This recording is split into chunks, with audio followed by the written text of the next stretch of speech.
I hope अभी सभी को आवाज मेरी क्लियर आ रही होगी। अगर अभी आवाज क्लियर आ रही है एक बार वाई दे दीजिए।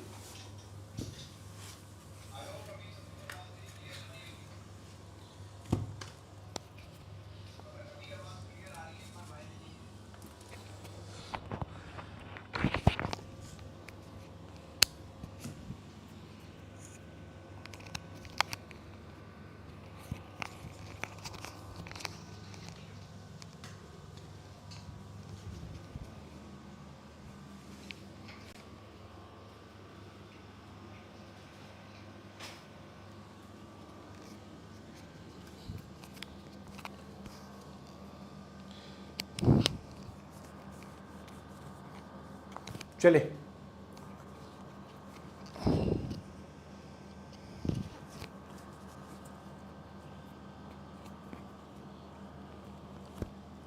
चले आई होप आप सभी मुझे परफेक्टली सुन पा रहे होंगे। आवाज भी एकदम क्लियर होगी, वीडियो भी एकदम क्लियर होगा। टॉपिक हम करने जा रहे हैं किसका? वर्ब्स का करने जा रहे हैं। वर्ब के एक ऐसे एलिमेंट को टच करेंगे जो एग्जामिनेशन के लिए बहुत जरूरी है। अगर आप प्रीवियस ईयर के मॉक वगैरह निकालते हैं या मॉक भी निकालते हैं तो आपको इनसे जुड़े हुए सवाल बहुत सारे देखने के लिए मिलेंगे। अगर आपने कभी किसी किताब से ग्रामर पढ़ी है तो इनमें से बहुत सारी चीजें आपको वहां पर समझाई नहीं गई हैं। अगर आपने 120 रूल्स ऑफ ग्रामर पढ़े हैं तो उसमें भी इन कॉन्सेप्ट्स का जिक्र आपको नहीं मिलेगा। तो इसलिए बहुत ध्यान से सुनने का काम करेंगे। तबीयत मेरी अभी थोड़ी बेटर है पहले से, बट उतनी बेटर नहीं है। बट कल हम क्लास नहीं लगा पाए थे, हमारा टेक्निकल ऐप अपडेट हो रहा था, वहां पर टेस्ट सीरीज अपलोड हो रही है इस वजह से। तो आज क्लास लगाना बहुत ज्यादा जरूरी था, इसीलिए मैंने क्लास को ऑफ नहीं किया है। चलिए शुरुआत करते हैं, सीधा मुद्दे की बात पर आएंगे। दो टॉपिक्स को टच करेंगे। पहला टॉपिक है हमारा होमोनिम्स का और दूसरा टॉपिक है हमारा वर्ब विद 4 फॉर्म्स का। इनको लेकर प्रीवियस ईयर में जो सवाल आए हैं उन सवालों को भी टैकल करेंगे, लेकिन पहले हम बनाएंगे कॉन्सेप्ट्स। क्या बनाएंगे?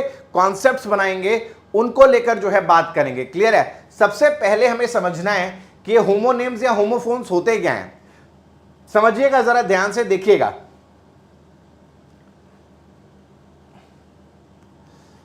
आपने देखा होगा अक्सर क्या होता है कि बहुत सारे वर्ड्स ऐसे होते हैं जिनके प्रोनाउंसिएशन और स्पेलिंग फॉर्म्स में कुछ सिमिलैरिटीज होती हैं। जैसे एक वर्ड है कोलैबोरेट और एक वर्ड है कोलैबोरेट। ठीक है, एक वर्ड है कोलैबोरेट, एक वर्ड है कोलैबोरेट। तो आप देख रहे हो ये मिलते जुलते से शब्द हैं। आप देख रहे हो एक वर्ड होता है एलिसिट जो एक वर्ब फॉर्म है। आई थिंक कल के क्लास में मैं आपको करवा रहा था। उसी तरह से एक वर्ड होता है इलिसिट। तो ये भी आप देख रहे हो ये मिलते जुलते जो है वर्ड्स हैं। क्लियर है? तो हम इस तरीके के कुछ वर्ड्स पर जो है आज टारगेट करने वाले हैं। लेकिन सबसे पहले मैं उन वर्ड्स को चूज करूंगा, जैसे कोलैबोरेट है और कोलैबोरेट है। ये भले ही दिखने में सेम हो लेकिन इनके मीनिंग अलग अलग है ना। कोलैबोरेट का मतलब होता है साथ में आना, पार्टनरशिप के लिए। कोलैबोरेट का मतलब होता है किसी चीज पर अपना कंफर्मेशन देना, ठीक है, अग्री करना।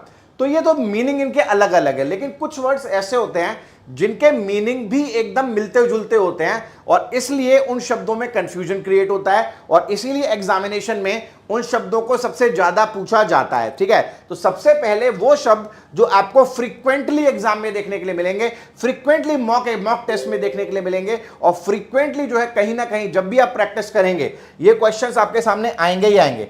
तो पहला सेट ऑफ होमोनिम्स जो मैं आपके लिए लेकर आ रहा हूं वो है ये।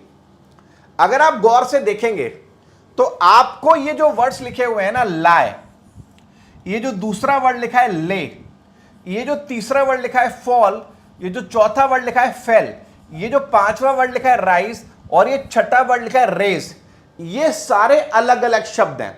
इनका आपस में कोई रिलेशन नहीं है। All of them are different form of verbs. Lie अलग वर्ड है, ले अलग वर्ड है, फॉल अलग वर्ड है, फेल अलग वर्ड है, राइज अलग वर्ड है, रेज अलग वर्ड है। कॉमन क्या है इनमें? कॉमन चीज यह है कि पहले तो ये वर्ब्स हैं अलग अलग, लेकिन वर्ब्स हैं। अब अगर अलग अलग हैं, वर्ब्स हैं, तो मीनिंग भी अलग अलग होंगे। यस, और बताइए, अगर ये अलग अलग हैं तो वर्ब्स की सबसे इंपॉर्टेंट चीज क्या होती है? वर्ब किस नाम से जाने जाते हैं? वर्ब को हम सबसे इंपॉर्टेंट प्रॉपर्टी किसको बोलते हैं? वर्ब की। वर्ब अगर कोई लिखा है तो सबसे पहले दिमाग में क्या आता है कि भैया अगर कोई चीज वर्ब है, लाई मान लो वर्ब है, ले मान लो वर्ब है, फॉल मान लो वर्ब है, फेल मान लो वर्ब है, राइज मान लो वर्ब है, रेज मान लो वर्ब है, तो सबसे इंपॉर्टेंट क्वालिटी वर्ब की क्या होती है? सबसे इंपॉर्टेंट क्वालिटी वर्ब की होती है कि उसकी होती है क्या? उसकी होती है फॉर्म्स। क्या होती है उसकी होती हैं फॉर्म्स। कुछ नहीं पढ़ाया अभी, जो ज्वाइन कर सकते हो। उसकी क्या होती हैं? फॉर्म्स होती हैं। हर वर्ब की 3 फॉर्म्स होती हैं। तो अगर मैं आपको 2 2 4 2 6 वर्ब्स दिखा रहा हूं तो टोटल कितने फॉर्म्स हो गए? 18 फॉर्म्स हो गए। आज के इस क्लास में हम इन 18 फॉर्म्स के बारे में बात करेंगे। किसके बारे में? 18 फॉर्म्स के बारे में बात करेंगे। क्वेश्चंस को जो सॉल्व करेंगे वो कॉन्सेप्चुअल करेंगे, हिंदी ट्रांसलेशन से नहीं करेंगे। लेकिन इन वर्ड्स को करने से पहले इसका मतलब भी पता होना चाहिए। तो मतलब पता होने के खातिर थोड़ा सा हिंदी में इसको जरूर करेंगे, लेकिन जब आंसर देंगे तो आंसर हम हिंदी से करके नहीं देंगे, यह बात हमें क्लियर होनी चाहिए। सर प्लीज हेल्प, घर वाले शादी कराना चाहते हैं लेकिन स्टडी और नौकरी चाहती हूं, गर्लफ्रेंड भी नहीं है, क्या करूं? अभी ये क्या है? सर प्लीज हेल्प, घर वाले शादी करना चाहते हैं लेकिन स्टडी और नौकरी करना चाहती हूं, गर्लफ्रेंड भी नहीं है। यार मैं समझ नहीं पाया इस क्वेश्चन को। ठीक है,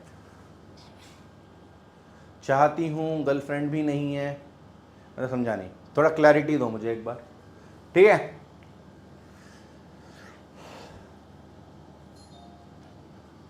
देखो जरा एक बार, इस मतलब मैं समझ नहीं पाया। चाहते हो, गर्लफ्रेंड नहीं है, तो चलो जेंडर में समझ पा रहा हूं कि तुम लड़के हो और तुम्हारी गर्लफ्रेंड नहीं है। चाहती हूं और गर्लफ्रेंड नहीं है तो यार मैं तुम्हारी मदद मैं कर नहीं पाऊंगा, मैं सच बताऊं तो। ठीक है, लाए और ले। ठीक है, देखते हैं। लाए, ले, फॉल, फेल, राइज और रेज क्या रहेंगे? ये सारे वर्ड्स हो गए। अब जरा समझो इन सबकी फॉर्म्स होती हैं। ठीक है, गर्लफ्रेंड होना क्या एक कोई बहुत बड़ा उपाधि है क्या? इसके बिना मतलब कोई हमें इज्जत से देखेगा नहीं, सलाम ठोकेगा नहीं। ठीक है, जिंदगी जो है सर उठाकर मार्केट में चल नहीं पाएंगे क्या? ऐसा कुछ है क्या? वो तो तुम वैसे ही नहीं चल पाओगे।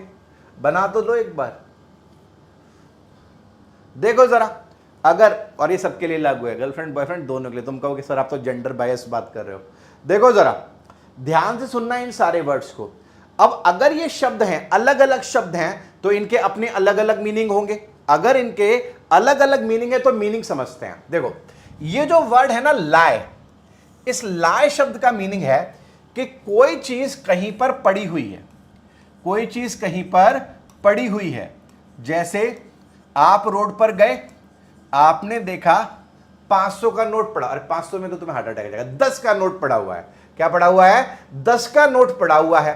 तो वो चीज वहां पर पड़ी हुई है।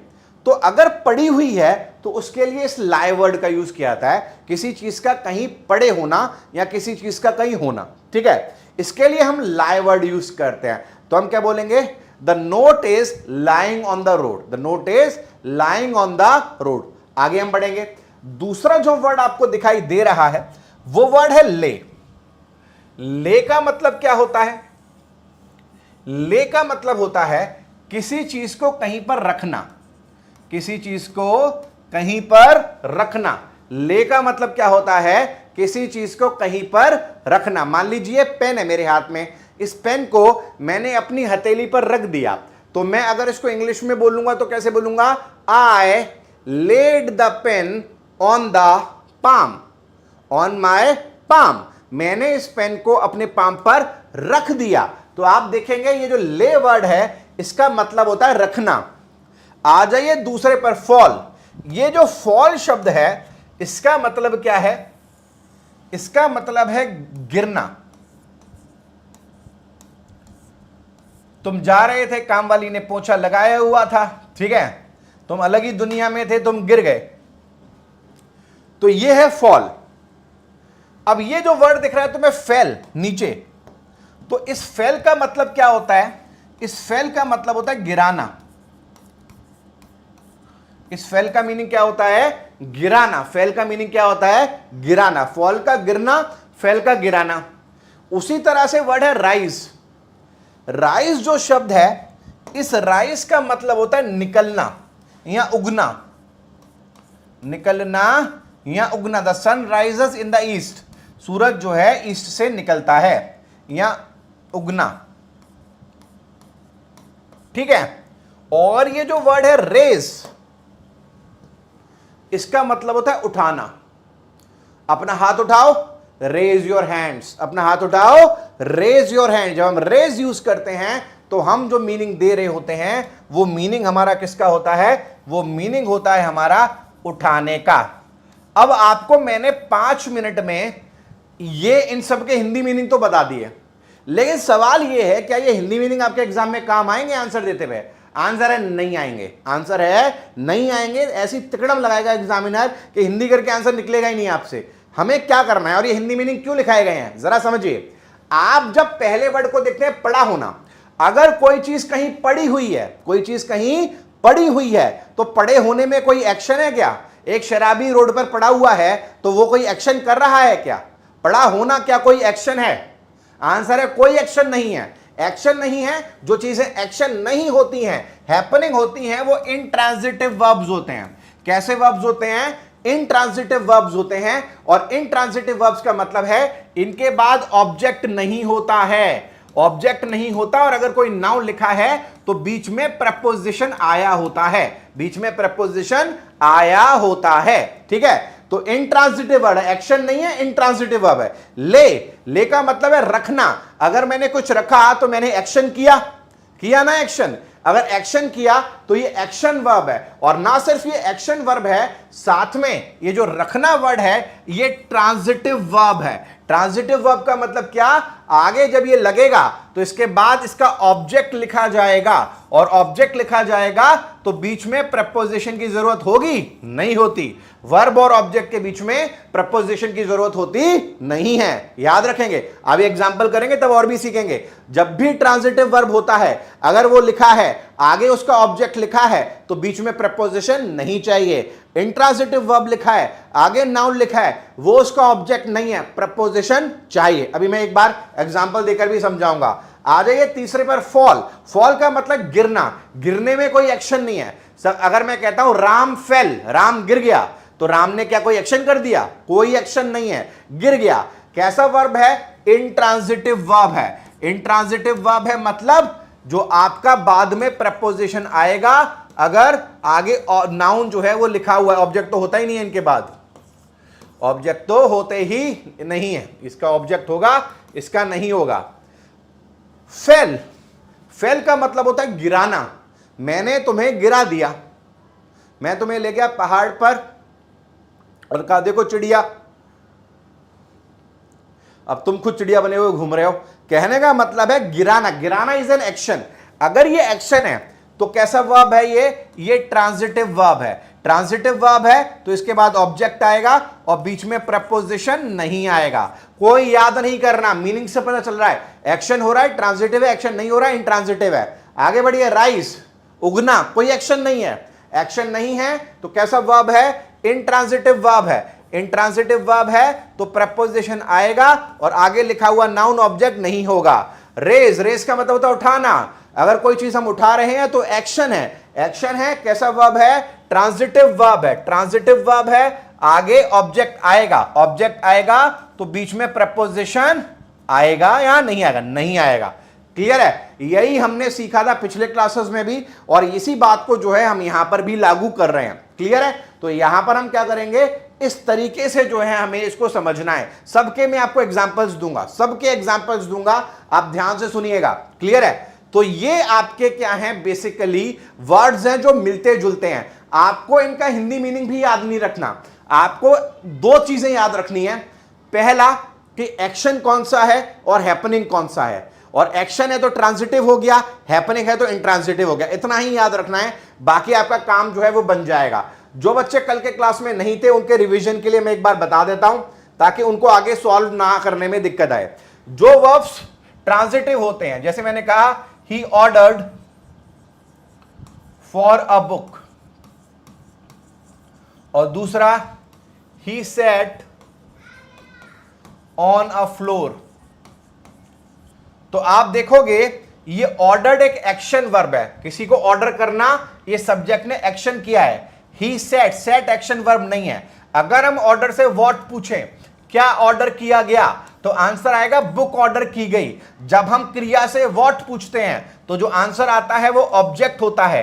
ये रहा आपका वर्ब, ये रहा आपका ऑब्जेक्ट। जब आपका वर्ब लिखा हो और आपका ऑब्जेक्ट लिखा हो, बीच में कभी भी प्रपोजिशन नहीं लगाते। क्लियर है? और वहीं अगर आप इस सेट से पूछेंगे क्या बैठा,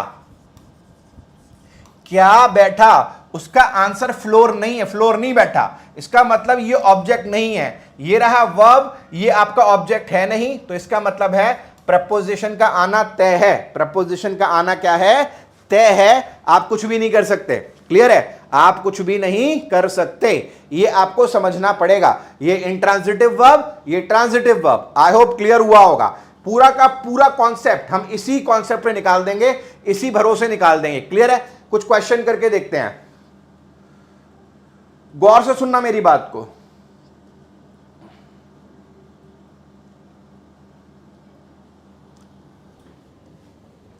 मैंने एक सेंटेंस लिखा,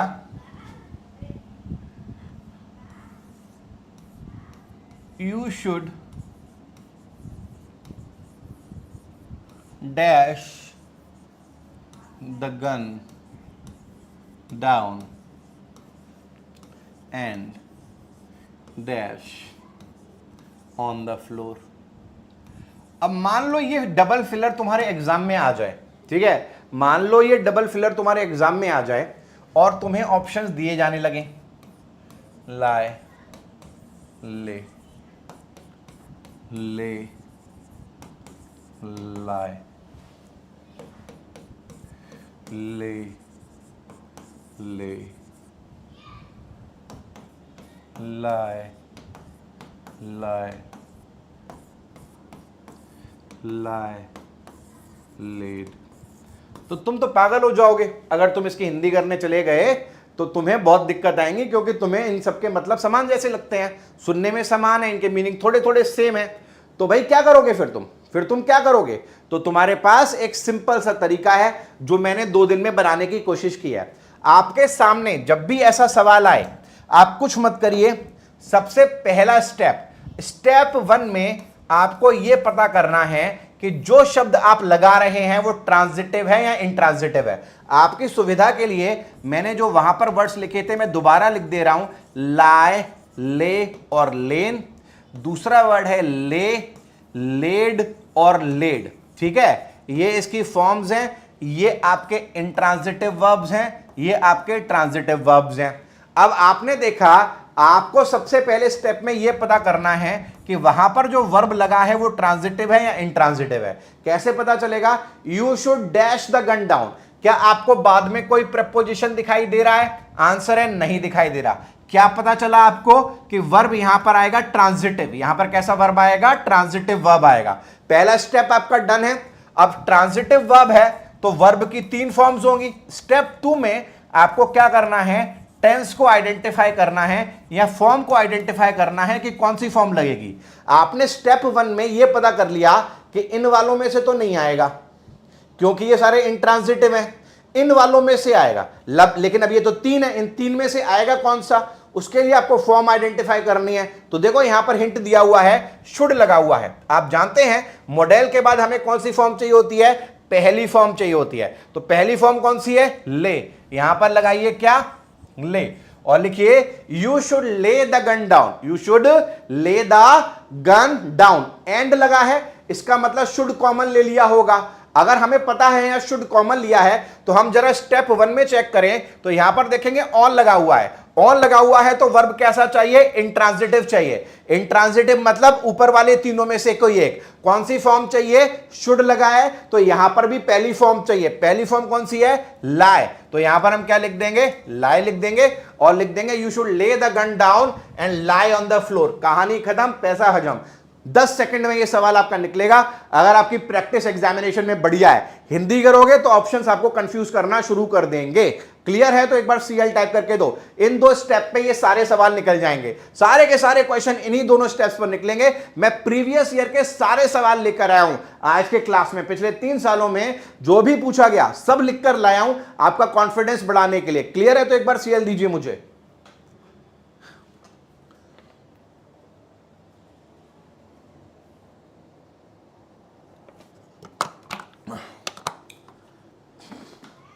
अब आपको क्लियर है तो आपको हिंदी करने की जरूरत ही नहीं है। पढ़ो जरा इन क्वेश्चंस को एक बार अच्छे से। याद अभी आपको हुए नहीं होंगे तो आपकी मदद के लिए मैं यहां दोबारा लिख रहा हूं।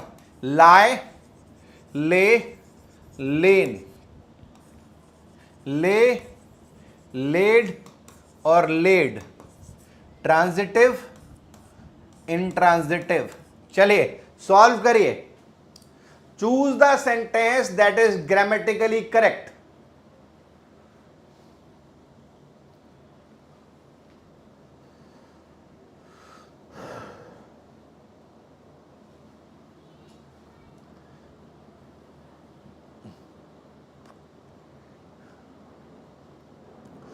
कौन सा ऑप्शन जो है आपको ग्रामेटिकली सही लगता है?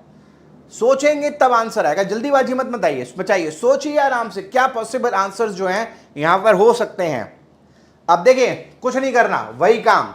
She laid on her bag लगाए, बाद में क्या लिखा है? ऑन। ऑन मतलब वर्ब कैसा? Intransitive verb. कौन सा वर्ब? इंट्रांजिटिव। आगे देखो पास्ट का रेफरेंस है, लुक्ड लिखा हुआ है, यानी बात पास्ट की हो रही है। पास्ट का मतलब सेकंड फॉर्म। यहां पर सेकंड फॉर्म क्या है? ले। क्या वहां ले लिखा हुआ है? नहीं। सेंटेंस हो गया रॉन्ग, सेंटेंस हो गया रॉन्ग। नीचे आते हैं, she lays on her back and looked at the sky. ये गलत क्यों हुआ? रेफरेंस हो रहा है पास्ट का। लगा रहे हो तुम पहला फॉर्म, पहला फॉर्म कैसे ही लगा दोगे? ये भी गलत हो गया, ये भी गलत हो गया। आ जाइए चौथे वाले पे, she lane on her back and look at the sky. अब आप देखोगे यहां पर क्या लिखा है? ऑन लिखा हुआ है। ऑन मतलब कहां से? यहां से। लाए, ले और लेन। अब यहां पर कौन सी फॉर्म लगाई है? तीसरी फॉर्म लगाई है। तीसरी फॉर्म मैंने आपको कितनी बार सिखाया है कि हैज के बिना, हैव के बिना, हैड के बिना या फिर बी फॉर्म्स के बिना पैसिव में आती ही नहीं है। जब आती ही नहीं है तो पहले आपको क्या दिख रहा है? वहां पर हैज, हैव, हैड कुछ दिख रहा है? नहीं दिख रहा। तो ये भी आपका ऑप्शन क्या गया? उड़ गया। आ जाइए थर्ड क्वेश्चन पर, she lie on her back and looked at the sky. दो तरीके से ये सवाल गलत है। कैसे? एक तो पास्ट की बात हो रही है, आप प्रेजेंट फॉर्म लगा रहे हो लाई, और मान लो प्रेजेंट लगा भी रहे हो तो शी तो सिंगुलर है, आपको एस लगाना चाहिए था, लाइज लगाना चाहिए था, तो ऐसे गलत। दूसरा आप देखिए यहां पर क्या लिखा हुआ है? ऑन लिखा हुआ है। क्या लिखा हुआ? ऑन, यानी इंट्रांजिटिव। इसमें से चाहिए। अब इसमें से पहली फॉर्म आ नहीं सकती क्योंकि पास्ट का रेफरेंस है, तो यहां पर ये इसलिए गलत हो गया। जो सेकंड सेंटेंस है उसमें आप देखेंगे शी, अब आप देखिए ऑन लगा है यानी इंट्रांजिटिव वर्ब चाहिए। अब यहां पर बात पास्ट की है, कौन सी फॉर्म चाहिए? सेकंड फॉर्म चाहिए। सेकंड फॉर्म कौन सी होती है? ले होती है। ले वहां पर लगा हुआ है, यही आपका राइट आंसर है, यही आपका राइट आंसर है। आपको ऐसे अप्रोच करना है इन क्वेश्चन को। मुझे नहीं पता इसका मतलब क्या है, कौन क्या कह रहा है, मुझे कोई पढ़ा हुआ था, रखा गया था, ऐसी की तैसी में जाने दो। मेन मुद्दा है कि जो लिखा हुआ है क्या वो आपको समझ में आ रहा है? क्या आपका कॉन्सेप्ट क्लियर है कि ट्रांजिटिव क्या होता है? अगर उन्हें ट्रांसलेशन का टेस्ट देना होता तो वो आपको ट्रांसलेशन का देते, वो आपको लैंग्वेज का टेस्ट दे रहे हैं तो आपकी लैंग्वेज ही चेक करेंगे ना, कमांड चेक करेंगे। तो यहां पर जो है आप इस तरीके से आंसर देंगे। क्लियर है? एक बार सीएल टाइप करो। धीरे धीरे दिमाग में घुसता है, ये एकदम नहीं घुसेगा, स्लो स्लो प्रोसेस होगा, स्लो स्लो। जो बच्चे पहली बार पढ़ रहे हैं उनके लिए तो स्लो स्लो ही चलेगा प्रोसेस। क्लियर है? चलो अब जिनके दिमाग में मच गई है खिचड़ी, बन गई है खिचड़ी, तो अब इस खिचड़ी में रायता मिलाते हैं, जरा देखते हैं, क्लैरिटी लाते हैं। देखो बिल्कुल एकदम शांत दिमाग से सब कुछ निकालकर, दुनिया के गम मुश्किलें सब निकालकर 2 मिनट मेरी बात सुनना। तुम बिल्कुल जीरो हो, तुम्हें कुछ नहीं आता इस टॉपिक के बारे में, लेकिन तुम्हें 2 चीजें पता है। पहला तुम्हें यह पता है कि किसी क्रिया की 3 फॉर्म होती हैं। इतना तो एक्सपेक्ट कर ही सकते हैं कि तुम्हें पता होगा। पहला तुम्हें पता है कि किसी क्रिया की 3 फॉर्म्स होती हैं, जिसमें पहली फॉर्म प्रेजेंट के बारे में बताती है, दूसरी फॉर्म पास्ट के बारे में बताती है और तीसरी फॉर्म परफेक्ट के बारे में बताती है। इतना भी तुम्हें पता होना चाहिए। क्लियर है? पहली जानकारी तो तुम्हें ये होनी चाहिए। दूसरी जानकारी तुम्हें होनी चाहिए कि ट्रांजिटिव होता क्या है और इंट्रांजिटिव क्या होता है। ट्रांजिटिव के बाद आता है ऑब्जेक्ट, और ऑब्जेक्ट आता है तो उससे पहले कोई प्रपोजिशन नहीं लगता। ठीक है? इंट्रांजिटिव के बाद ऑब्जेक्ट हो ही नहीं सकता क्योंकि व्हाट का रिप्लाई होता नहीं है। ऑब्जेक्ट होगा नहीं, लेकिन यहां पर उस ऑब्जेक्ट से पहले प्रपोजिशन दिख जाएगा। ये आपको दूसरी चीज समझनी है। अगर आप ये दो चीजें समझ लेते हैं तो आपके लिए ये टॉपिक सबसे ज्यादा आसान है। अब अगर आपको एक प्रॉब्लम आपके साथ ये भी हो सकती है कि आप जो है अटेंडेंस इस क्लास में ऐसे देते हैं जैसे नया नया रिश्ता तय हुआ है, अपनी मर्जी से जाएंगे, इज्जत के साथ बुलाया जाएगा, तभी हम दर्शन देंगे, नहीं तो हम अपनी मर्जी के मालिक हैं। तो ऐसे तो चलेगा नहीं। अगर मैंने वर्ब चैप्टर शुरू किया है, आप अगर पहले दिन से हैं, यानी आज हमारा 3rd क्लास लग रहा है, अगर आपने पहला और दूसरा लगाया हुआ है तो ये आपके लिए हलवा है, और अगर नहीं लगाया हुआ तो फिर इसी का जलवा है। कहने का मतलब ये सब तुम्हारे ऊपर से जाएगा क्योंकि तुम्हें ट्रांजिटिव ही नहीं पता, तुम्हें इंट्रांजिटिव भी नहीं पता। ठीक है? तो इसके लिए सबसे मैंने रिक्वेस्ट भी किया था जब वर्ब चैप्टर शुरू किया था कि भाई रेगुलर लगाना, पहले दिन से लगाना, एकदम तीसरे दिन आके धमक मत जाना और कहना ये क्या हो गया मेरे साथ। इसलिए पहले जो है लगाओ, अगर नहीं लगाया तो पहला दूसरा दिन लगाओ। ट्रांजिटिव इंट्रांजिटिव नहीं पता, ये क्लास तुम्हारे लिए यूजलेस है, बिल्कुल यूजलेस है। क्लियर है? चलो अब देखो, ये बात अगर तुम्हें समझ में आई तो अब थोड़ा धीरे धीरे करके देखते हैं। ऐसे करके देखते हैं कि तुम एकदम मासूम से निठल्ले से बच्चे हो जिसे कुछ नहीं आता, उसके आधार पर सॉल्व करते हैं। आराम से मैं तुम्हें टाइम दे रहा हूं, जितना दिमाग है तुम्हारे अंदर सब लगा डालो इसी पे, और मुझे बताओ कि कौन सा सेंटेंस ग्रामेटिकली सही है। तुम्हारी याददाश्त को ध्यान में रखते हुए मैं अब फिर दोबारा से लिख देता हूं, मजाक करो, सीरियसली मत लिया करो। लाए, ले और लेन, ले, लेड और लेड क्या है इसके ये आपका इंट्रांजिटिव है, ये आपका ट्रांजिटिव है। चलो भैया आंसर दो।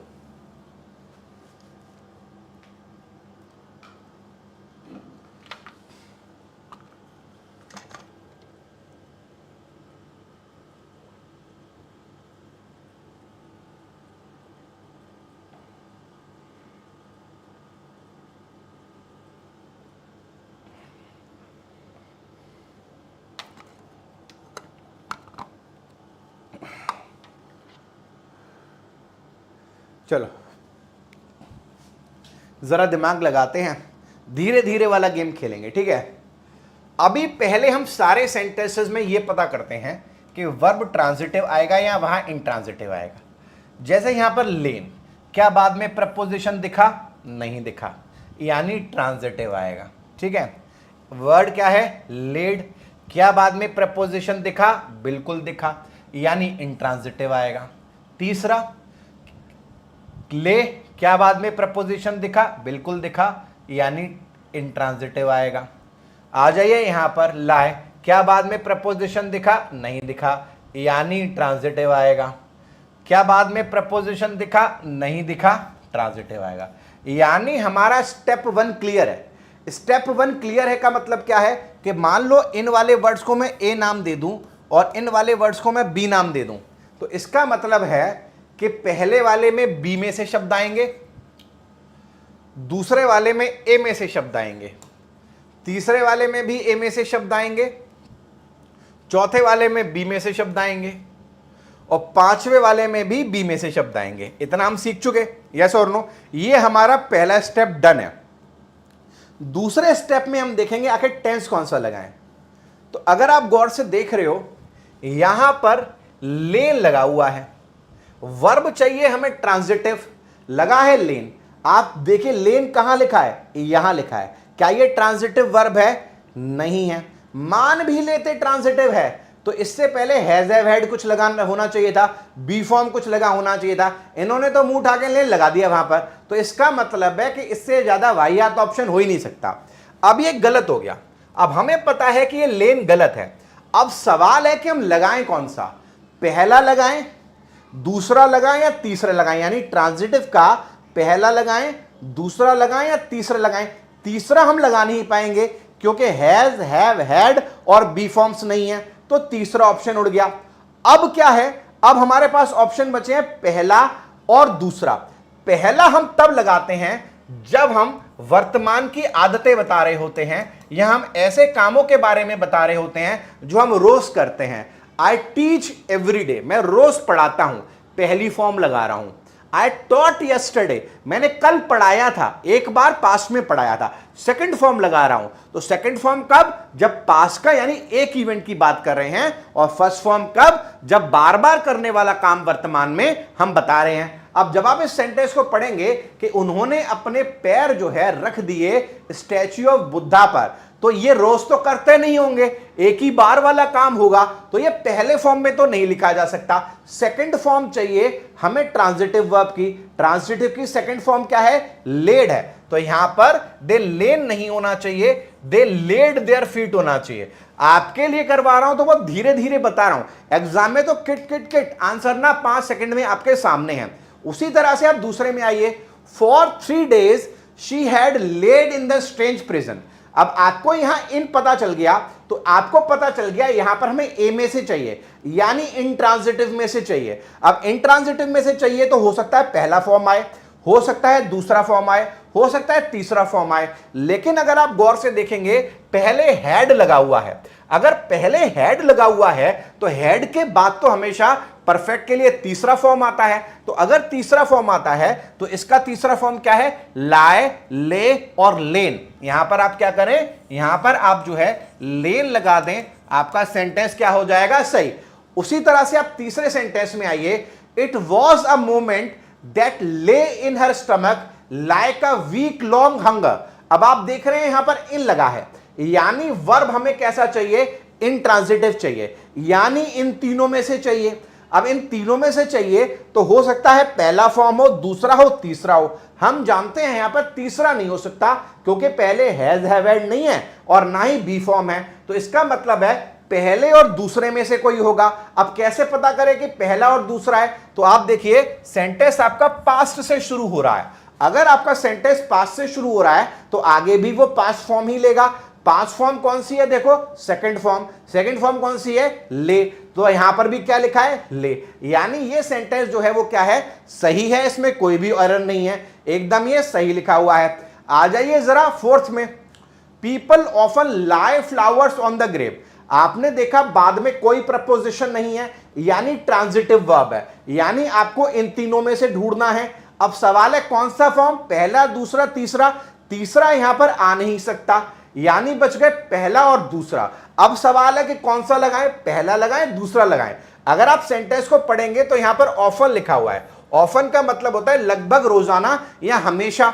तो आप एक ऐसे काम के बारे में बात कर रहे हैं जो हमेशा होता रहता है। हमेशा होने वाला काम पहली फॉर्म में लिखा जाता है, तो पहली फॉर्म ट्रांजिटिव की क्या है, ले है, तो यहां पर लाए नहीं आना चाहिए, यहां पर ले आना चाहिए। ले जो है वो आपका क्या होगा, राइट आंसर होगा। उसी तरह से पांचवें सेंटेंस में जब आप जाएंगे तो आपने देखा कि आपको ट्रांजिटिव वर्ब की जरूरत है। अब ट्रांजिटिव की जरूरत है यानी इन तीनों में से चाहिए, थर्ड फॉर्म यहां पर आ नहीं सकता, पहला और दूसरा बचा, पहला लगाएं, दूसरा लगाएं। अगर आप पहला लगाएंगे, मान लेते हैं पहला भी है ये, तो भी गलत है। क्यों गलत है, क्योंकि आपका सब्जेक्ट सिंगुलर है। अगर यहां पर पहला लिखा होता तो एस लगा होता, he lays importance to a subject study, तो लेस तो लिखा नहीं है, तो ये वैसे ही गलत है। अब लेड लगाओ या लेस लगाओ क्या फर्क पड़ता है, सेंटेंस तो गलत है ही। तो ये आपकी अप्रोच होनी चाहिए। आई होप एकदम क्रिस्टल क्लियर मैं कर पाया होऊंगा। अगर क्लियर है तो एक बार सीएल टाइप करके दो। इसी तरीके से आपको एग्जामिनेशन में इन सारे क्वेश्चंस को अप्रोच करना है।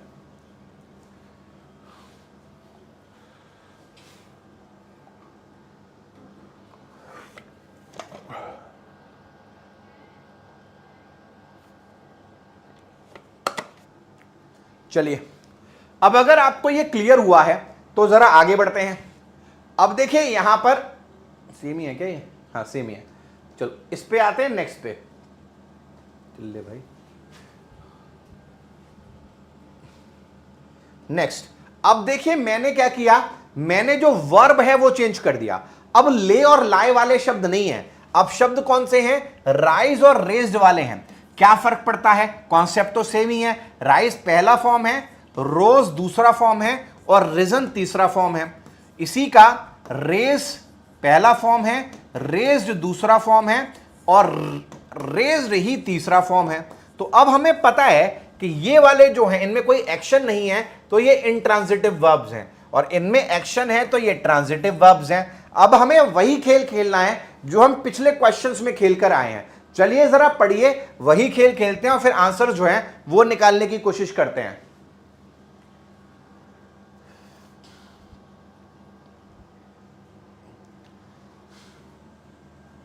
Smoking chimneys have risen air pollution.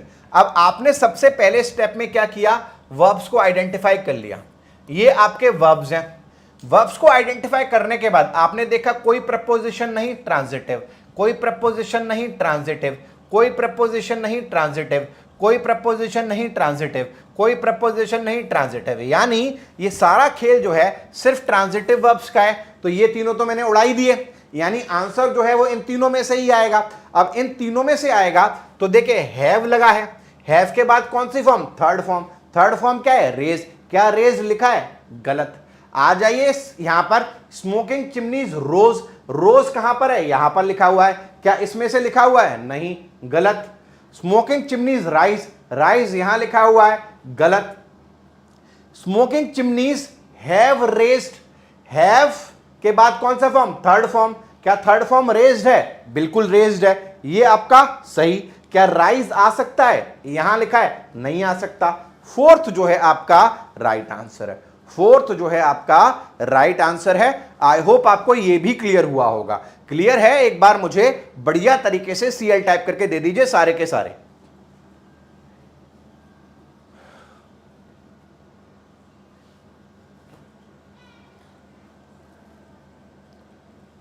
चलिए लगाओ, अपना दिमाग लगाओ इसमें। मैं दोबारा लिख दे रहा हूं ताकि तुम्हें याद भी हो जाए। क्यों लिख रहा हूं बार बार, ताकि याद हो जाए। राइज, रोज, रिजन, रेज, रेज्ड और रेज्ड। क्लियर है, राइज, रोज, रिजन, रेज, रेज्ड और रेज्ड।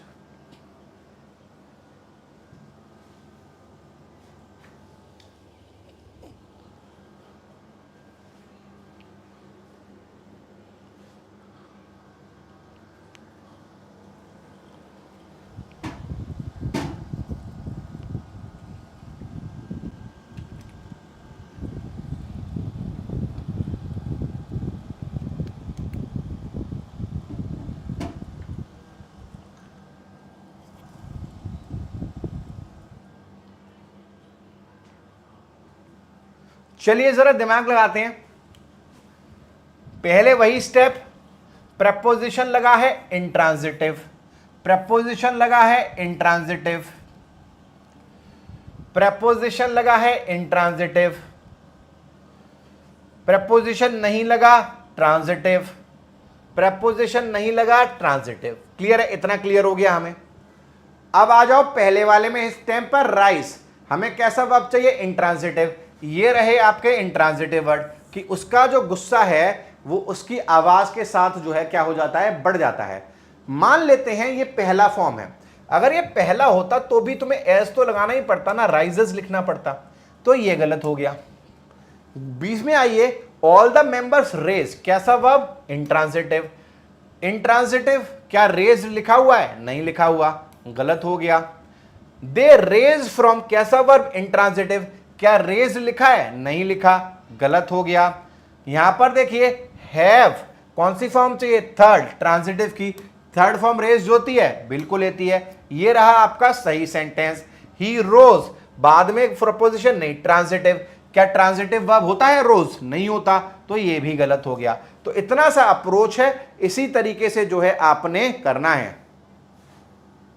टेम्पर अनकाउंटेबल है तो एस कैसे लगेगा, मतलब क्या कह रहे हो, समझा नहीं।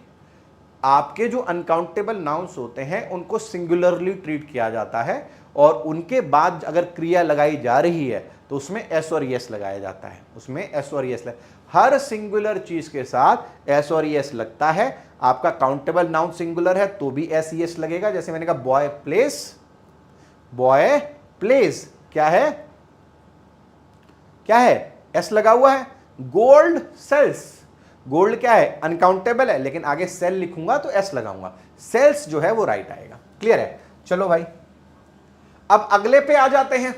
अब बातें वही हैं लेकिन वर्ड्स अलग अलग हैं, कॉन्सेप्ट वही है।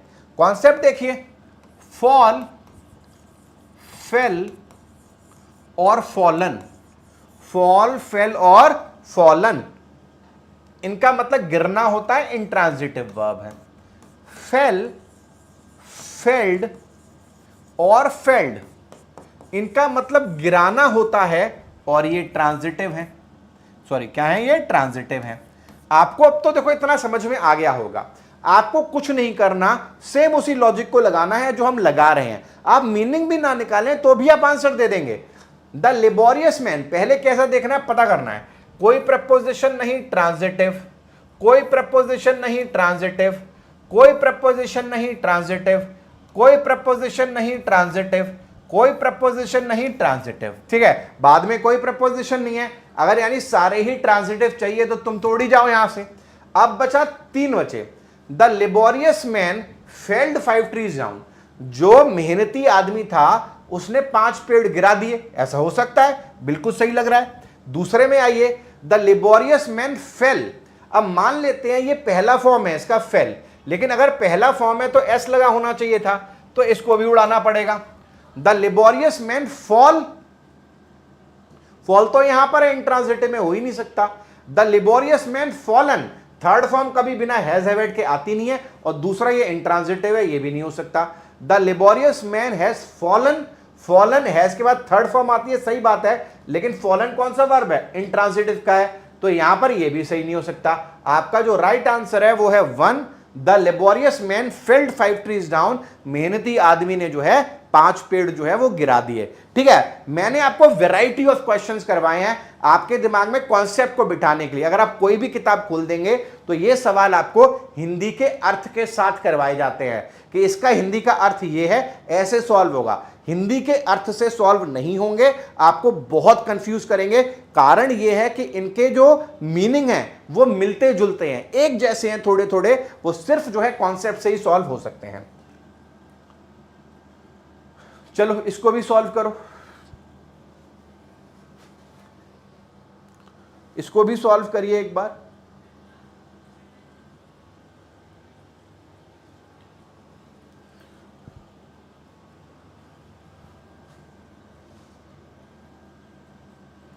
थैंक यू हर्ष बेटा, बस पढ़ते रहो, मेहनत करते रहो। आपको पूरे ग्रामर के कोर्स में एक दिन भी ऐसा नहीं लगेगा कि यार सर ने मुझे कुछ याद करने के लिए दे दिया है, सर ने कहा है नोटबुक में ये लिख लेना और ये याद करके आना, यहाँ इसको मुझे याद करना पड़ेगा एग्जाम के लिए। नहीं, आप इसको वैसे ही पढ़ोगे जैसे आप मैथ्स पढ़ते हो, जैसे आप रीजनिंग पढ़ते हो। बस आपका अटेंशन अगर बढ़िया है ना क्लास में, तो आप बिना नोट्स बनाए भी बहुत अच्छा करोगे एग्जाम में। आप बिना कुछ ज्यादा दिमाग लगाए भी चीजों को सीख कर बहुत अच्छा करोगे। एक बार अगर हम जोड़ना सीख जाएं, हमें 12 + 12 करना आता है, तो हमारे सामने कैसा भी सवाल क्यों ना आ जाए, हम उसको सॉल्व कर देंगे। हो सकता है हम टाइम ज्यादा ले लें, लेकिन आंसर हम निकाल के रहेंगे, क्योंकि हमने क्या पर फोकस नहीं किया। आंसर क्या है ये हमारे लिए जरूरी नहीं है कि 24 आंसर आया है, ये 24 आंसर जरूरी नहीं है, उस आंसर तक हम पहुंचे कैसे हैं, रास्ता क्या बनाया है। अगर हमें रास्ते का पता है ना, तो हम मैटर ही नहीं करता, रास्ता हम ढूंढ लेंगे। अगर हमें सिर्फ मंजिल पता है, इसका आंसर ये, इसका आंसर ये, तो हम हमेशा अटकेंगे। हमारे लिए हर सवाल जो है वो एक नया सवाल होगा। क्लियर है? आ जाइए, सेम खेल खेलेंगे। मैं लिख देता हूं एक बार, fall, fell, fallen, fail, failed और फेल्ड। अब वही काम, ट्रांजिटिव है, प्रपोजिशन नहीं, बाद में प्रपोजिशन है तो इंट्रांजिटिव, प्रपोजिशन है तो इंट्रांजिटिव, प्रपोजिशन है तो इंट्रांजिटिव। क्लियर है? क्लियर है? अब पहले वाले में ट्रांजिटिव आएगा, the boxer failed his opponent in a single blow. अब ट्रांजिटिव है तो ये इसमें से कोई आएगा, बॉक्सर ने एक मुक्के में अपने ओपोनेंट को गिरा दिया, सही है। द टेम्परेचर हैज है तो थर्ड फॉर्म आएगा किसका, इंट्रांजिटिव का, बाय लगाए, इंट्रांजिटिव कौन सा है, थर्ड फॉर्म, थर्ड फॉर्म क्या है, फॉलन, सही है। The fruits fell from the cart, जो फ्रूट्स थे वो कार्ट से गिर गए, फ्रॉम लगाए यानी इंट्रांजिटिव, इंट्रांजिटिव कौन सा, ये रहा फेल, पास में एक ही बार गिरे होंगे तो सेकंड फॉर्म, सही है। The leaves fall during the spring season, ये पत्तियां एक बार तो गिरती नहीं है, हमेशा ही गिरती हैं, हैबिट है, फैक्ट है, पहला फॉर्म चाहिए, पहला फॉर्म चाहिए। तो यहां पर देखो इंट्रांजिटिव ड्यूरिंग प्रपोजिशन है, क्या है पहला फॉर्म, फॉल है, फॉल लिखा, एस लगेगा नहीं क्योंकि ये प्लूरल है, तो ये भी सही है। ऑल आर करेक्ट जो है इसका राइट आंसर है, ऑल आर करेक्ट जो है इसका क्या है, राइट आंसर है। रिवीजन के लिए क्या करें, रिवीजन के लिए आप दो काम करिए, एक होता है स्कूल टाइम वाला रिवीजन कि स्कूल में हम कैसे करा करते थे, वो ज़्यादा सक्सेसफुल नहीं होगा। स्कूल वाला रिवीजन क्या होता था कि हम टीचर की क्लास के नोट्स बनाते थे और उनको ही एग्जाम से पहले देखते थे और फिर हम काम करते थे। ऐसा यहाँ बहुत ज़्यादा चलेगा नहीं, आपको उल्टा अप्रोच करना पड़ेगा। आप नोट्स छूने से पहले क्वेश्चंस को पकड़िए, उस चैप्टर से जुड़े हुए जो क्वेश्चंस हैं उनको सॉल्व करिए। जिस चैप्टर में आपको सबसे ज़्यादा प्रॉब्लम आ रही है उस चैप्टर के नोट्स रिवाइज करिए। पहली चीज़, सारे नोट्स पढ़ोगे वेस्ट ऑफ टाइम है, पहले क्वेश्चन फिर पता करो कहाँ दिक्कत है, फिर नोट्स। तीसरा काम आपको क्या करना है, सुपर मॉक्स, सुपर मॉक्स का कलेक्शन बनाइए। कलेक्शन मतलब जिस दिन आपका एग्जामिनेशन है, एग्जामिनेशन से पीछे चले जाइए, जब से आपने लगाना शुरू किया था, अगर 4 महीने पहले लगाना शुरू किया था, 3 शुरू किया था, 6 महीने तक लास्ट 6 मंथ्स के सुपर मॉक्स को कंपाइल कर लीजिए, टेलीग्राम पे चली जाइए, वहां पर फाइल को सेव कर लीजिए। हर एक क्वेश्चन जो सुपर मॉक में कराया गया है उसके आंसर्स क्या आए हैं, हर वो वोकैबुलरी पार्ट जो सुपर मॉक में पूछा गया है, हर वो पैटर्न जो वहां पर पूछा गया है, उस पर काम करिए, उस पर फोकस करिए। अपने आप जब सॉल्यूशन देखते हो तो पता चल जाता है सवाल कहां से है। इतना अगर आप कंसिस्टेंटली कर रहे हो और फ्री मॉक टेस्ट लगा रहे हो अपना खुद के दम पर, तो आप एग्जाम क्रैक कर दोगे। अलग से कुछ और खास करने की जरूरत है नहीं, आपको सिंपल सा काम आपको ये करना है। क्लियर है? चलो, ये हमारा जो है आज का पूरा ये होमोनिम वाला जो है कॉन्सेप्ट था, ये आई होप आप सभी को क्लियर हुआ होगा। ठीक है, चलिए अभी हमारे पास कितना टाइम है, अभी हमारे पास 10 मिनट का टाइम है। चलो 10 मिनट के टाइम में हम एक बहुत गहरी बात सीख कर जाएंगे। इस टॉपिक को भी आज ही खत्म कर देंगे, 5-6 मिनट ज्यादा लग जाए कोई बात नहीं है। आप लोगों ने अपनी लाइफ में अक्सर सुना होगा कि जो वर्ब्स होते हैं उन वर्ब्स के 3 फॉर्म्स होते हैं। जैसे गो वर्ब है, अब गो वर्ब का अगर मैं आपसे पूछूं कितने फॉर्म्स होते हैं तो आप दिमाग लगाएंगे, एक फॉर्म ऑफ वेंट बता देंगे और एक फॉर्म ऑफ गॉन बता देंगे, है ना। आप गो वर्ड के 3 फॉर्म्स बता देंगे। एक फॉर्म जो एक वर्ड क्या है, गो है, दूसरा क्या है,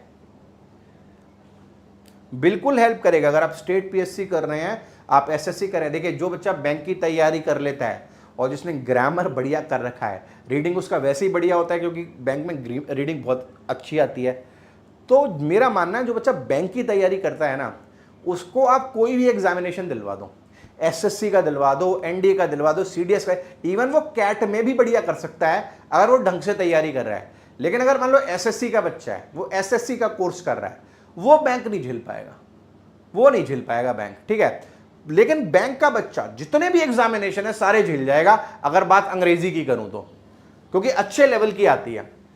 गो, वेंट और गॉन, हमें पता है कि कोई भी अगर क्रिया होती है तो उसके 3 फॉर्म्स होते हैं, बचपन से टीचरों ने पढ़ाया हुआ है हमें, तो इसमें कोई नई बात तो है नहीं। नो, न्यू और नोन, क्लियर है, ये तो हमने पढ़ा ही हुआ है, हिंदू एडिटोरियल लगाओ। लेकिन कुछ वर्ड्स ऐसे होते हैं जिनके आपको 4 फॉर्म्स देखने के लिए मिलते हैं और यहीं से शुरू होता है कंफ्यूजन। एक वर्ड जैसे मैं सैंपल के तौर पर लिखूं, आपने ड्रिंक शब्द सुना होगा, किया भी होगा 2-4 ने, ठीक है, ड्रैंक, चले मत जाना कि मन कर गया सर अब आज मिलते हैं कल आपसे। दूसरा है ड्रैंक, तीसरा है ड्रंक और चौथा है ड्रंकन। ठीक है, ये जो है 4 फॉर्म्स हैं, यस और नो। उसके अलावा दूसरा देखिए, एक वर्ड होता है सिंक। जब चीजें डूबती हैं, टाइटैनिक डूब गई तो क्या हो गया, सिंक हो गई। सेकंड फॉर्म है सैंक। थर्ड फॉर्म है संक। और फोर्थ फॉर्म है संकन। फोर्थ फॉर्म क्या है, संकन। गहरा जाऊं क्या। तीसरा श्रिंक। श्रिंक का पहला फॉर्म होता है श्रिंक, दूसरा फॉर्म होता है श्रंक, तीसरा फॉर्म होता है श्रैंक, और चौथा फॉर्म होता है श्रंकन। क्लियर है। चौथा वर्ड है हमारा,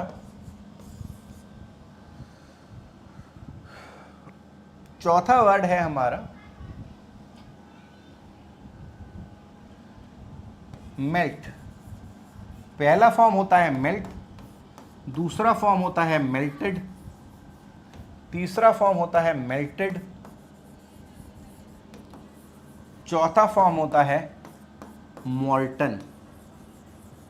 क्या होता है, मॉल्टन। याद रखेंगे। इसके बाद पांचवा शब्द आपका है शीयर। मतलब क्या होता है मैं बताऊंगा। पहला फॉर्म है शीयर, दूसरा फॉर्म है शीयर्ड, तीसरा फॉर्म है शीयर्ड,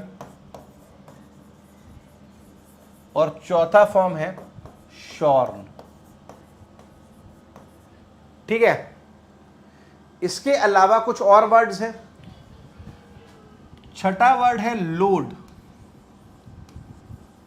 सेकंड फॉर्म है लोडेड, थर्ड फॉर्म है लोडेड, और फोर्थ फॉर्म है लेडन। इसको लादेन मत पढ़ना, दिस इज लेडन। ठीक है। सातवां शब्द जो है वो है हमारा प्रूव। प्रूव हो गया। सेकंड फॉर्म क्या हो गया, प्रूव्ड हो गया। अगला फॉर्म क्या हो गया, प्रूव्ड हो गया। और नेक्स्ट फॉर्म क्या हो गया, प्रूवन हो गया। ठीक है। उसके अलावा हमारा अगला फॉर्म जो है वो है गेट। सेकंड फॉर्म गॉट हो गया, थर्ड फॉर्म गॉट हो गया, और फोर्थ फॉर्म जो है वो गॉटन हो गया। ठीक है। नाइन्थ वर्ड है हमारा स्ट्राइक।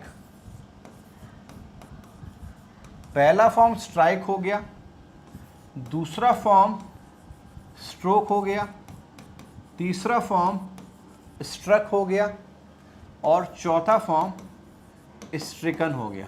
ठीक है। ये हमारे वर्ड से एक वर्ड और है, मुझे याद नहीं आ रहा, किसी को याद आए तो बता देना। ठीक है, जिसने पढ़े हो। स्ट्राइक, स्ट्रोक, स्ट्रक और स्ट्रिकन। ठीक है। ये बेसिकली 9 तरीके के शब्द होते हैं जिनके साथ, वैसे होते तो 10 हैं, एक मैं मिस कर रहा हूं, याद आएगा तो मैं बता दूंगा आपको। ठीक है। तो ये 10 तरीके के वर्ड्स होते हैं जिनके आपको 4 फॉर्म्स देखने के लिए मिलते हैं। कितने फॉर्म्स, 4 फॉर्म्स। जिनको मीनिंग नहीं पता है, पहले उनको एक बार मीनिंग क्लियर कर देता हूं। हाँ, बहुत बढ़िया, पटेल ने आंसर दिया है। अगला वर्ड, आखिरी जो वर्ड है वो वर्ड है शेव। वर्ड क्या है, शेव। शेव पहला फॉर्म है, शेव्ड दूसरा फॉर्म है, शेव्ड तीसरा फॉर्म है, और शेवन जो है वो चौथा फॉर्म है। क्लियर है। ये हमारे 10 वर्ड्स होते हैं। ठीक है। श्रैंक तो सही लिख दिया था मैंने, श्रिंक, श्रंक, श्रैंक। सॉरी, ये उल्टा लिख दिया मैंने, श्रिंक, श्रैंक। श्रैंक दूसरा है और श्रंक तीसरा है। ठीक है, याद रखेंगे। अब इनके मीनिंग देखिए। ड्रिंक का मतलब सब जानते ही हैं, सिंक का मतलब भी सब जानते हैं, डूबना होता है चीज का। श्रिंक का मतलब सिकुड़ना होता है। मेल्ट का मतलब पिघलना होता है। शीयर का मतलब कतरना होता है। जो वूल होती है ना, शीप, जो भेड़ होती है, जो भेड़ की स्किन पे से जो वूल निकाली जाती है, जो ऊन निकाला जाता है, जिस ब्लेड के सारे, जिस मशीन के सारे निकाला जाता है, उस प्रोसेस को शीयर करना कहते हैं, कतरना कहते हैं। तो कतरना जो है शीयर का मीनिंग है। इसके बाद लोड। लोड का मतलब आप सारे जानते हैं, भरा हुआ। प्रूफ, साबित करना। गेट का मतलब पता ही है, स्ट्राइक का मतलब स्ट्राइक करना, शेप का मतलब पता ही है। अब सवाल यहां पर यह उठेगा कि चलो पहले दूसरे फॉर्म में तो प्रॉब्लम है नहीं, हमें पता है कहां इस्तेमाल होती हैं, लेकिन ये तीसरी चौथी फॉर्म है, अगर हमें तीसरे फॉर्म की जरूरत पड़ेगी तो हम किसको लगाएं, इसको लगाएं या इसको लगाएं? तो जरा हम समझते हैं एक एग्जांपल से।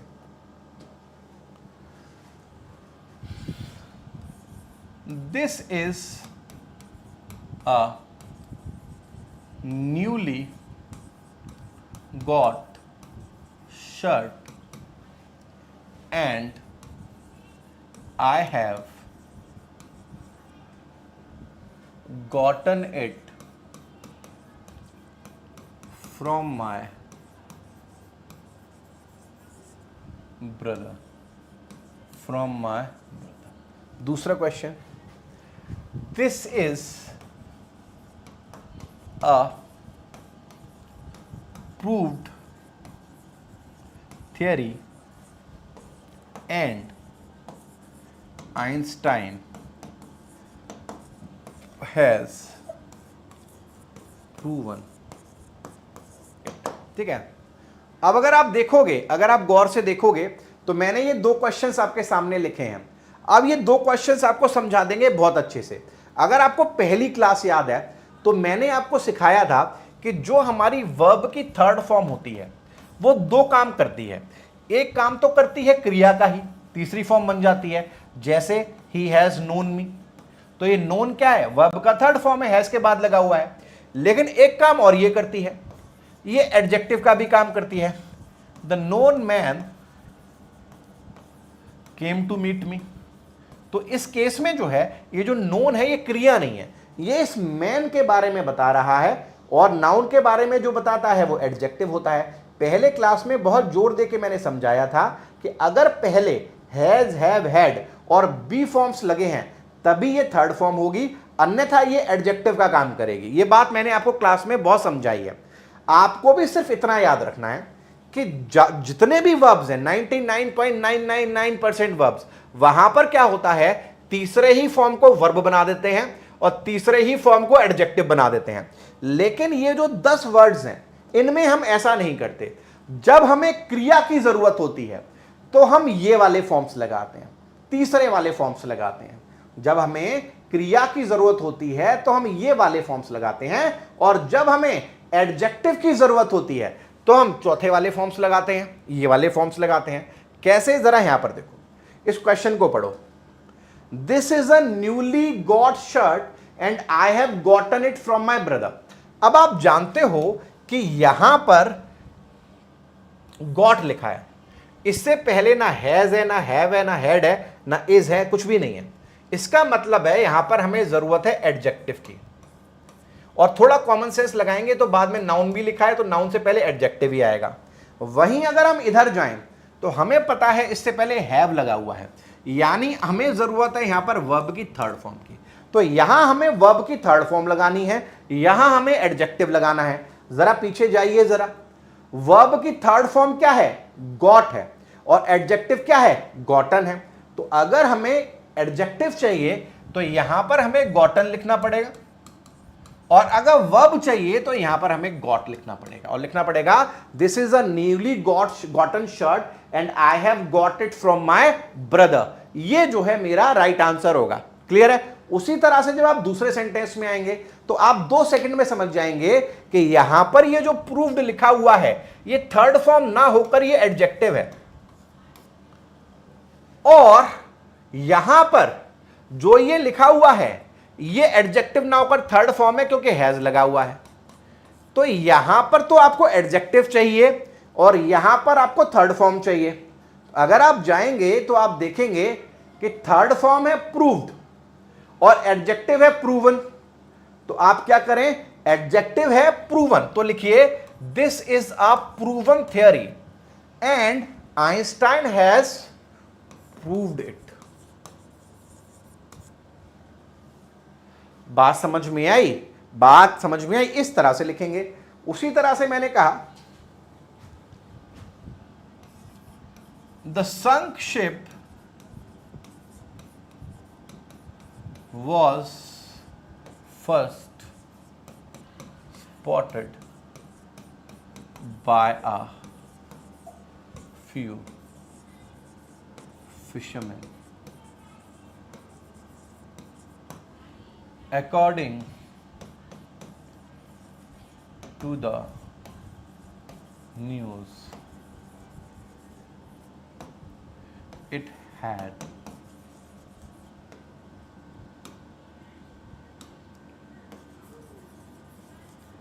sunken the previous night। यहां पर देखिए इसको ऐसे लिखा है, अब जरा दिमाग लगाइए। The sunk ship was first spotted by a few fisherman according to the news it had sunken the previous night. आप जानते हैं यहां पर हमें एडजेक्टिव की जरूरत है क्योंकि पहले हैज हैड कुछ नहीं है, और यहां पर आप जानते हैं हमें थर्ड फॉर्म की जरूरत है क्योंकि हैड लगा हुआ है। तो आप बड़े आसानी से एडजेक्टिव में अगर देखेंगे तो आपको पता चलेगा जो सिंक है उसका थर्ड फॉर्म है संक और उसका एडजेक्टिव है संकन। ठीक है, थर्ड फॉर्म क्या है? संक। तो अगर थर्ड फॉर्म चाहिए तो यहां संक लगाइए, और एडजेक्टिव है तो क्या लगाइए? संकन लगाइए। अब अगर आपको ये बात समझ में आ गई है तो मुझे बताइए, हम यहां पर द ड्रंक मैन बोले या द ड्रंकन मैन बोले? सोचकर आंसर दीजिएगा। हम यहां पर द ड्रंक मैन बोले या यहां पर द ड्रंकन मैन बोले? आपके सामने मैं लिख देता हूं, दोबारा दिखा देता हूं आपको। द ड्रंक मैन बोलेंगे या फिर द ड्रंकन मैन बोलेंगे? सोच के बताइए। ऑब्वियस सी बात है, हम यहां पर द ड्रंकन मैन बोलेंगे, द ड्रंक मैन नहीं बोलेंगे। द ड्रंकन मैन वो आदमी जिसने शराब पी रखी है। तो एडजेक्टिव की फॉर्म हमें चाहिए, तो यहां पर हम एडजेक्टिव्स लगाएंगे। ये 10 वर्ड्स याद रखिएगा, इनके अलावा कोई भी 11वां शब्द नहीं होता जिनकी 4 फॉर्म्स हो और जो आपको एग्जामिनेशन में परेशान करे। ये 10 वर्ड्स भी हैं, इनमें से ज्यादातर शब्द आपने पहले से ही सुने हुए हैं, कभी बस ध्यान नहीं दिया है। आपने प्रूवन भी सुना हुआ है, आपने ड्रंकन भी सुना हुआ है, आपने संकन भी सुना हुआ है, आपने लेडन भी सुना हुआ है, सब सुना हुआ है, बस आपको पता नहीं है कि आखिर कॉन्सेप्ट क्या है। अगर मैं आपके कॉन्सेप्ट्स एकदम क्रिस्टल क्लियर कर पाया हूं तो एक बार मुझे CL जो है वो टाइप करके दे दीजिए। क्लास जो है रैप करता हूं, कल मिलूंगा आपसे। याद रखिएगा, एडिटोरियल क्लास बिल्कुल मिस मत करिए, कंसिस्टेंट रहिए, रेगुलर रहिए, बहुत फर्क पड़ेगा उसको वहां पर। सुपर मॉक भी मिस आप नहीं कर सकते। क्लियर है?